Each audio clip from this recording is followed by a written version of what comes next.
Albert Camus was born November 7, 1913. Under the guiding wing of a teacher in primary school, Camus was able to get a scholarship to high school Algiers Lycée in 1923. He studied there until in 1930 he contracted tuberculosis and had to leave. He then went to live on his own while studying at the University of Algiers, where after writing his thesis, got his graduate diploma in philosophy in 1936. After college, Camus went on to write as both a journalist and a playwright. From 1935 to 1939, he founded and worked at a theater company. He wrote, produced, and sometimes even acted in his own plays.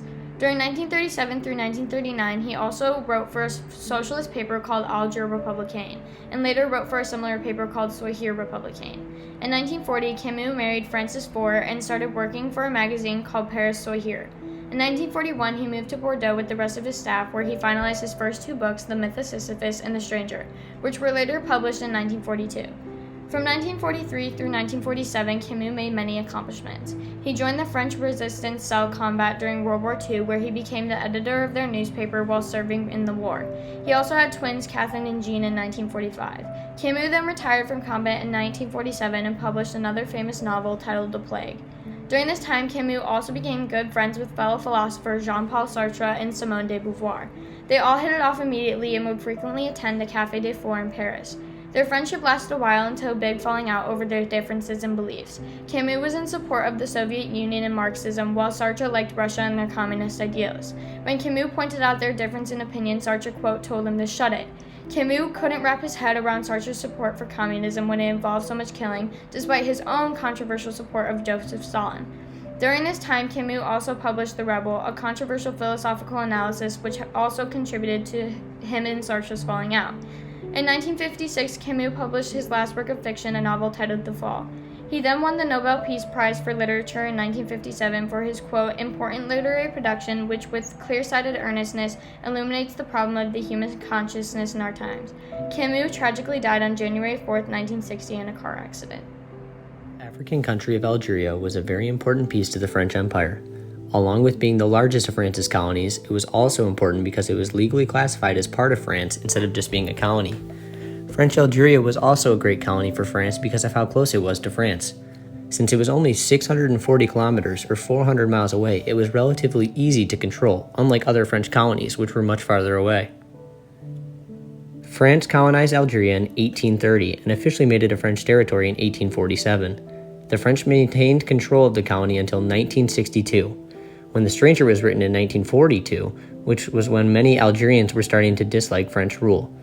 They felt that the French were overstepping boundaries and weren't allowing Algerians the freedom they wanted. This time is the first time that we see any real sense of change and nationalism that will lead to the Algerian War of Independence almost a decade later. Stranger by Albert Camus continues to circulate in our culture today. There are many mentions of this famous novel in popular culture. For starters, the American drama TV show Mad Men. The Stranger is referenced in Mad Men to compare the protagonist, Don Draper, to the narrator, Marceau, in The Stranger. A popular English rock band called The Cure, inspired by The Stranger, released their first single called Killing an Arab as a homage to Camus' novel in 1976. Along with those examples, it is also referenced in the American coming-of-age drama The Perks of Being a Wallflower and the American teen drama series Gossip Girl. Most recently, in 2013, the novel The Marceau Investigation by Kamel Daoud was released. Kamel Daoud is an Algerian writer and journalist. He reworked The Stranger by Albert Camus, taking into account a new perspective. In Daoud's novel, The Marceau Investigation, he modifies Camus' novel to be narrated by the brother of Marceau's victim, or the Arab man as defined in The Stranger.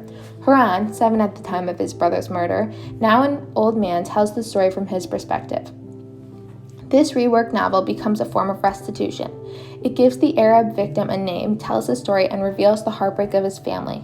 This text modifies the works of the original by providing a new perspective in order to show that although in the novel Marceau does not seem fazed by his actions, they did in fact dramatically impact the lives of others. Throughout the story, we get to see how the main character Marceau thinks about and sees the world.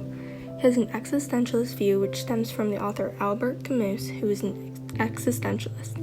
Camus's thoughts on existentialism are especially shown in Marceau's time with a chaplain. He says things such as, I have very little time left and I wasn't going to waste it on God, and I explain I didn't believe in God. These things that Marceau says are things that Camus believed as well. He didn't believe in God or the afterlife, and in his writing The Myth of Sisyphus, he rejects religion, so we see these thoughts through Marceau.